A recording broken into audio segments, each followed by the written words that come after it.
Welcome to the video on Act 4, Scene 1.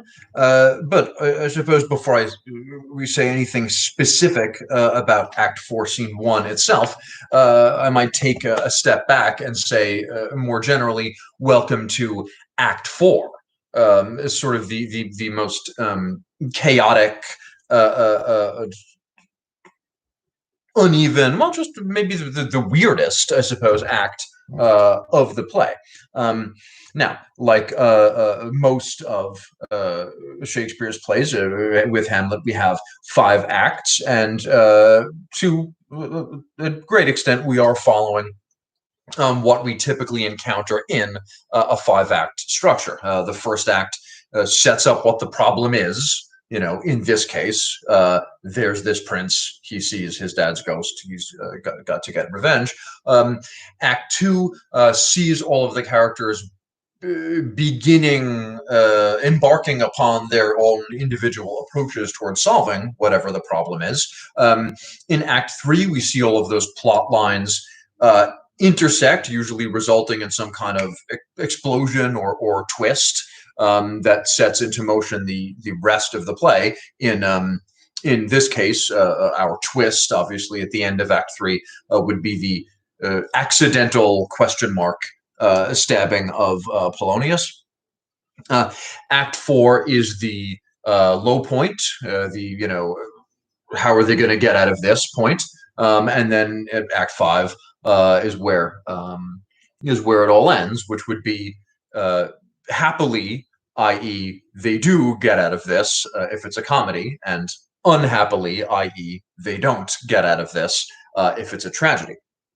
Act 4 of Hamlet has 7 scenes in it, the most of any of the 5 acts. Out of those 7, most of them are quite short. The 3 shortest scenes in the play are all in 3 or 4 shortest scenes are all in Act 4. Only Act 5, the mad scene, and 4.5, Scene 5, the mad scene, and Scene 7, the plotting scene, are of any considerable length. We also have something of a Hamlet vacuum going on in Act 4. It's the act where Hamlet himself appears the least and says the least. Of the 7 scenes in Act 4, Hamlet himself only appears in 4.2, 4.3, and in most editions today, but once upon a time not, 4.4. Which brings us to another point. There were, as the big fans, I suppose, already know, a few competing editions of Hamlet that had come out in Shakespeare's lifetime or immediately after it. The so-called bad quarto of 1603, the good quarto or second quarto of 1604, 1605, and of course the first folio of 1623. Act 4 is the act where we would encounter, if we were going to get into the business of comparing the 2 quartos in the folio and the ways that they differ, which, don't worry, for the most part we are not. I'll only bring up things like that when it's really interesting or there's a reason to.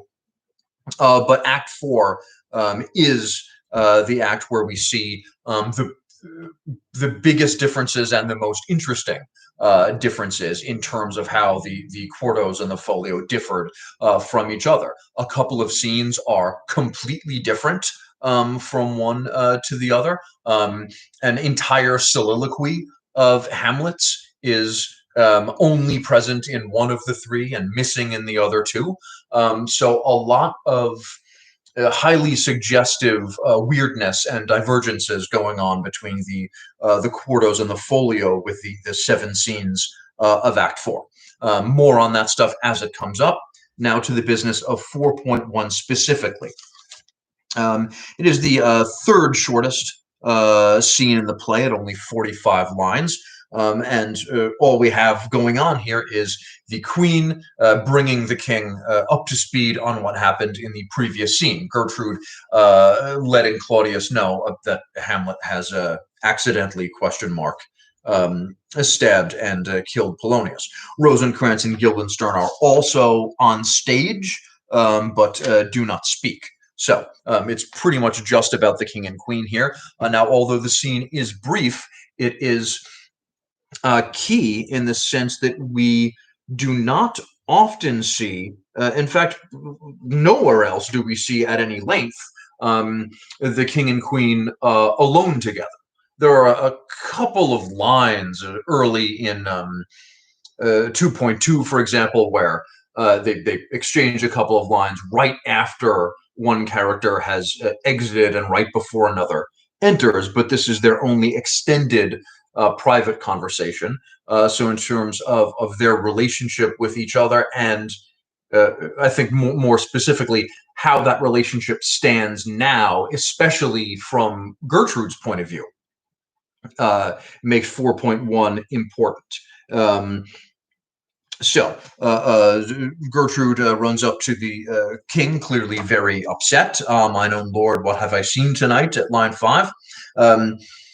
The king, correctly suspecting that, okay, whatever's bothering her, I bet it has something to do with Hamlet, immediately responds, what, Gertrude? How does Hamlet?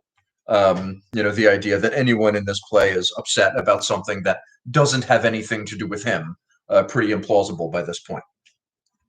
Before she tells him what happened, look at this in line 7, her speech beginning at line 7. Mad as the sea and wind when both contend which is the mightier. So before she tells the king what has happened, she really lays it on thick about, how's Hamlet? Oh, completely crazy. You wouldn't believe how crazy he is. Oh my God, he's definitely so actually crazy. In his lawless fits behind the arras, hearing something stir, whips out his rapier, cries, a rat, and in this brainish apprehension kills the unseen good old man. So this is technically not a lie, more a way of interpreting things. A rat is, in fact, what Hamlet said immediately before curtain stabbing Polonius. Now, whether he was so crazy he actually thought it was a giant rat behind the curtain, or whether he was speaking figuratively, i.e., there is someone doing something dishonest behind the curtain, a rat in that sense, as in I smell a rat.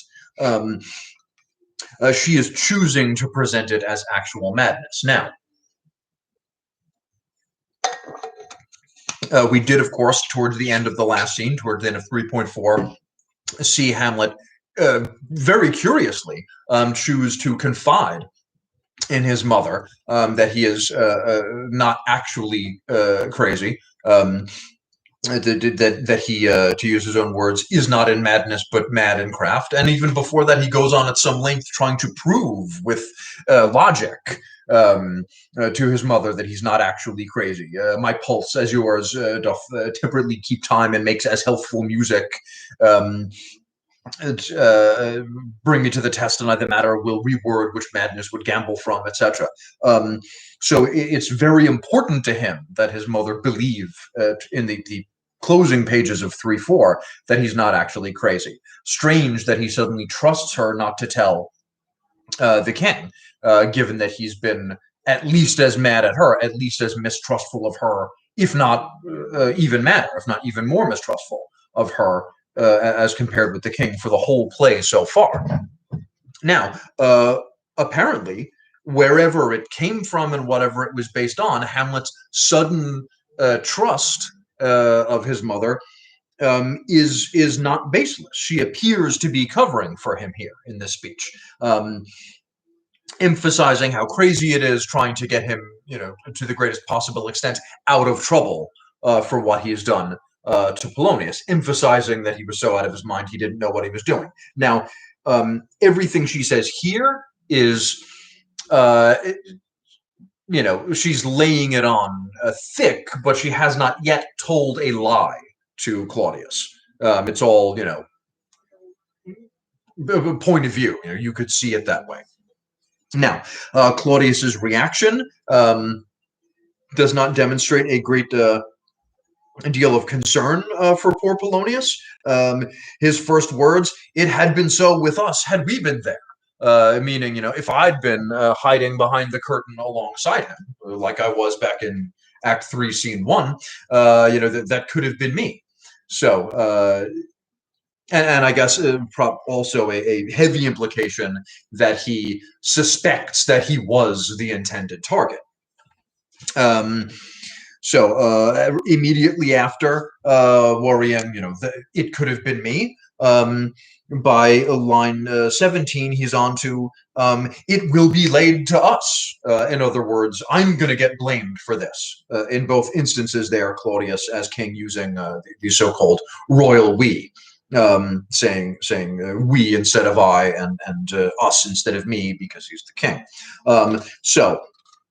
Not a whole lot of sympathy for Polonius, going right from "it could have been me" to "oh great, I'm going to get blamed for this."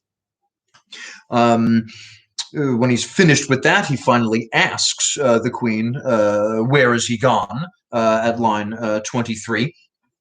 And look what Gertrude says here: "To draw apart the body he hath killed, o'er whom his very madness, like some ore among a mineral of metal's base, shows itself pure. He weeps for what is done."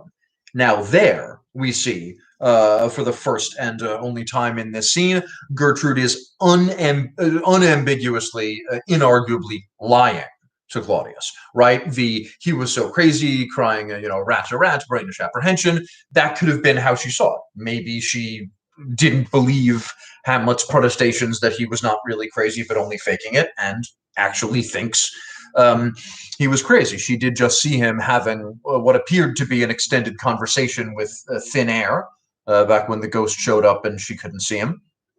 But here, there are no buts about it. She is lying. When she says that Hamlet weeps for what is done, that, "oh, you should have seen how broken up he was about accidentally killing poor Polonius," we, the audience, know that that is the very opposite of true. Hamlet did not give a flying Danish crap that he killed Polonius. His immediate reaction upon, uncovering, pulling the Aris, collapsed Aris away from the dead body, it was "wretched, rash, intruding fool, farewell, took thee for thy better, take thy fortune, thou find'st to be too busy is some danger." In other words, well, this is what you get for hiding behind curtains and spying on people. At the end of the scene, as he's dragging Polonius's corpse from the room, it's this counselor is now most secret and most grave, who was in life a foolish prating knave. Come, sir, to draw towards an end with you. Punning on, making fun of the guy to his dead face. In one of his better puns, to draw towards an end with you. To draw to an end meant to finish talking, right? To get to your point, to come to your point and stop. Was something that we know in life Polonius had more than a bit of trouble doing. So as he's dragging his bloody corpse off to hide it somewhere, Hamlet quips to the body, "Come, sir, to draw towards an end with you." Since he is literally, dragging him towards his end, the final resting place.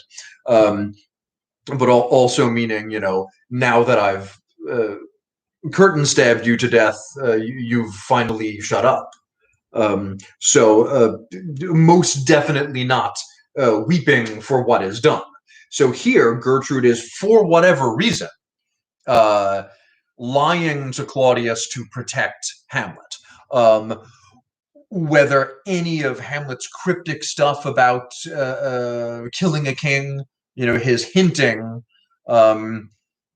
choosing only to hint rather than try to explain in any comprehensible sense what's actually happened, to try to give her anything along the lines of, I know this sounds crazy, but I've seen Dad's ghost, and Claudius killed him. Right? He doesn't even attempt to do this. He just speaks in riddles and spends way more time in 3-4 talking to his mother about um, don't have sex with Claudius anymore than he spends saying anything about Claudius killed Dad. Um, so whether any of that sunk in, and Gertrude now suspects Claudius, either specifically in her first husband's death, or just of being a bad guy generally, and she's lying to him for that reason, or whether she actually does still, if she ever did, still love Claudius, and it's just the unconquerable maternal instinct or whatever sticking up for her son, her only child, um, even if she knows he's not really crazy and is just protecting him simply because she's his mother. Period. Anyway, that weeping for what is done lie. In line 27 is the most important thing about 4.1 by far. The king reminds us yet again that he's planning to put Hamlet on a boat and send him to England. We've been hearing that he's going to do this since way back in Act 3, Scene 1.